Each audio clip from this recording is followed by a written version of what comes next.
Hello, this is Great the Keyblade Wielder, and now we're continuing the round 7 of Heroes vs. Villains fan commentary. Let's begin again. Continue it. Okay, first fight. Now we're on to the next fight. Tiana and Naveen versus Itchy and Dill. In description, Naveen and Tiana found Lewis and Ray, and they had to go back for Ariel until they are spotted by Itchy and Dill. One thing I learned from History Buff, I never saw the Land Before Time films until 2019 or something, until I finally got the first movie. I think he...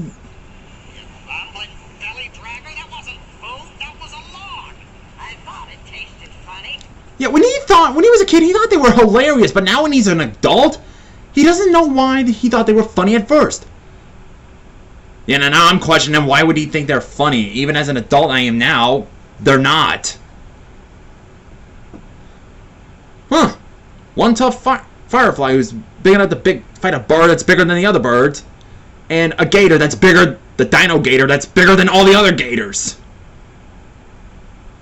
Wonder what it'd be like if a gator of this world fight against a Dino Gator. Oh, and Tiana and Naveen wins. Next fight. Tom and Jerry versus Professor Ratigan. Description: Tom and Jerry were in the alleyway until they come across Professor Ratigan being his sophisticated self. That's the reason why I love gentleman villains. It's because of Ratigan. The way he's all gentlemanly. And gets ticked off when something goes wrong. He snaps into anger. That's why I love villains that are gentlemanly. He asked Tom and Jerry they would be interested in joining him and Catterwald's group, but Tom and Jerry refuse and no, we know what you are. What you're doing is bad. And Ratigan's okay with this. But he, of course, if you saw The Great Mouse Detective, you would know where this is going. Yep, his cat Felicia. Even though Tom walks on 2 legs, Felicia walks on 4. But I can understand Jerry being scared of Felicia. Tom, do something! Oh, and Ruff and Snyder arrive to rescue it. Of course, Jerry's got a plan.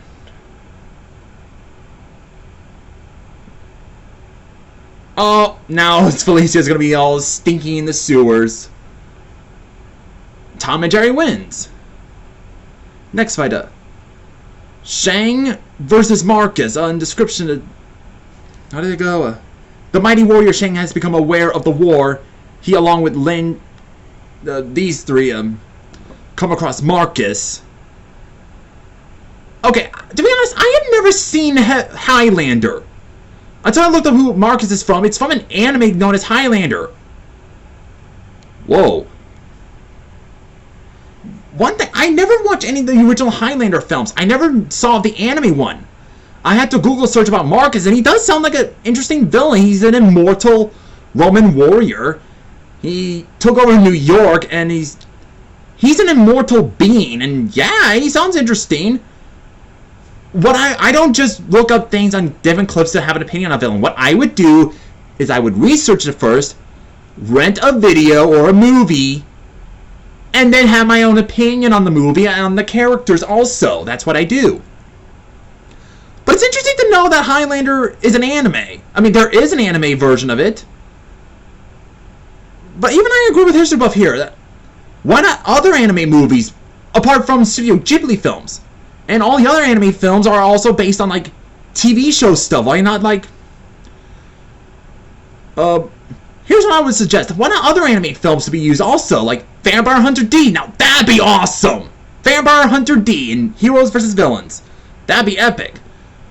There's, what was it called? I think Perfect Blue. It's where the girl is being stalked by a fan or something. It's a horror anime. There's Akira. Now imagine Marcus wanting to use Akira for the powers. Now that'd be interesting. Why? A silent voice. And Weathering with You, even though that's a much newer film that already came out after the war, Heroes vs. Villains. But I'm just saying, it'd be interesting. And I know in part 2, you already established that you're going to use Code Geass, Full Metal Alchemist, Digimon, and Hellsing Anime. One other animes like Blue Exorcist, Your Lie in April, Black Bullet, Black Butler. Those are interesting animes to use also. Of course, those three had to help Shang.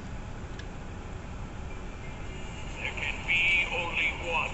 The most famous line ever.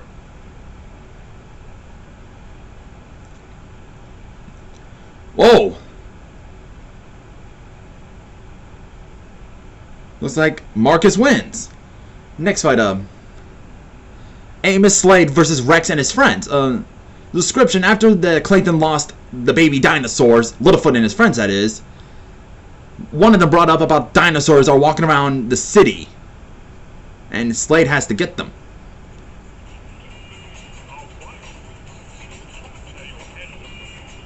That's a good point. Dinosaurs can't be vicious. They can tear your head off. Or eat your whole body like a bean or a chicken nugget. Then we see Rex and all of his friends. And Amos Slade shows up and tries to shoot one of them. Shouldn't anyone arrest Amos Slade for going around shooting? Why not get the government to capture the dinosaurs that are walking around in the city? People would be panicking.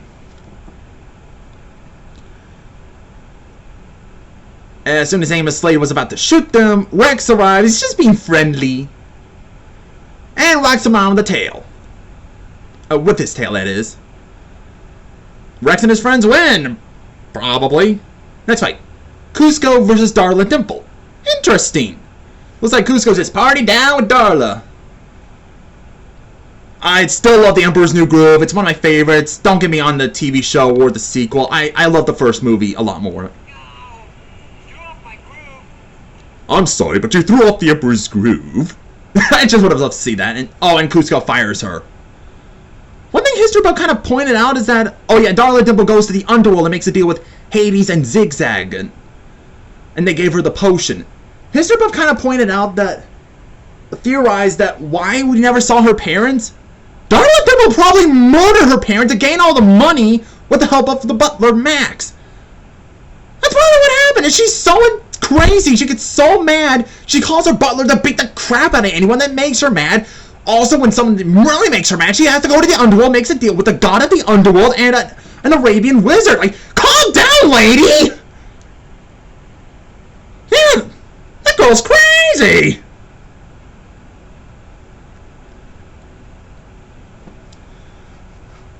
So they gave Darla Dimple the potion that could probably kill Kuzco. Take advice from Yzma, huh? Or did you just get the idea from Yzma?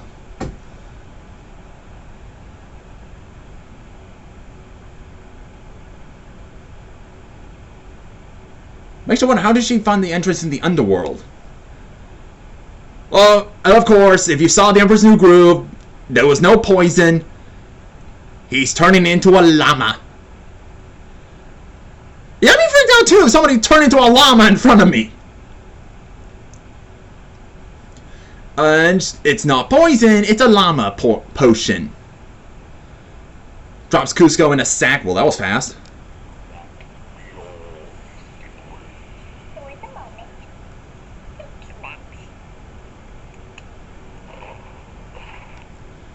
And now for the epilogue. Really? Ads. I hate ads. I'm gonna do Garfield impression. I hate ads. Again, the epilogue, we see the medieval warriors, that's the name. One of them asks, why is Garrett blinded? That is the stupidest question in the history of stupidest questions. It's like asking why is that person go around using is a right arm or left armed? Well, he tells him what happened. Well, there was a fire barn, and the Headless Horseman was the one who caught the barn on fire. And I learned a bit. All I remember is that knocking your head would not make you blind. It would probably kill you. I think there are other ways to make a person blind. I can't remember. But yeah, that is a shocker. Either a flash of light can blind a person.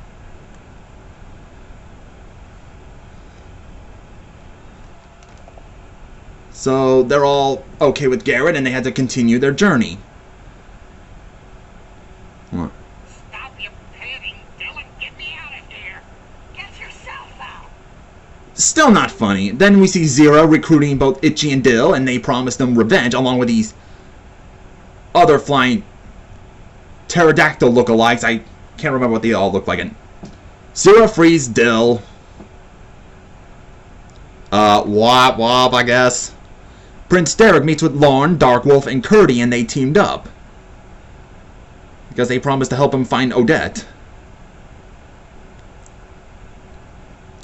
Then we see Ariel, along with the others, come across the potion that's probably Yzma's, and it turns Ariel into human. Oh, and also Freddy. Instead of magic, it's science. Science, of course! Freddy is humanoid frog with the clothes. How do you get the clothes? Then Prince John and Prince Froglip meet up with Yzma, Mad Mim, the Queen of Hearts, Queen Ganorga, and recruit both of them to the Horned King's alliance. Then we see Gandalf telling everyone the warning of the One Ring. One ring to rule them all. One ring to find them. All that stuff. Yeah, the One Ring, if someone wears the One Ring, they become evil. If a villain wears the One Ring, he becomes really evil. If a good person is good, wears the One Ring, becomes evil. Imagine that happened to Mickey Mouse wear the One Ring, he'd be the evil Mickey Mouse. Now that'll hurt our childhood hearts. Everyone is worried about it. I mean, yeah, you would be. King Arthur is like, whoa! Then we see Claudanus found Sharptooth, who survived. It's like he's resting. Oh. T-Rex! Can't resist. So yeah, that was Heroes vs. Villains round 7. And you know what that means? This is now the final part. Finally! Now I'll finally get to make a fan commentary or a co-director's commentary on the war that I promise Fattest Cat is, and yeah. Whew! So, see you guys next time until I finally get to there. Victory Screech! Woo! So yeah, that was Corey the Keyblade Real. Hurry, you're gonna keep. Make sure to leave a like and subscribe. And now we go.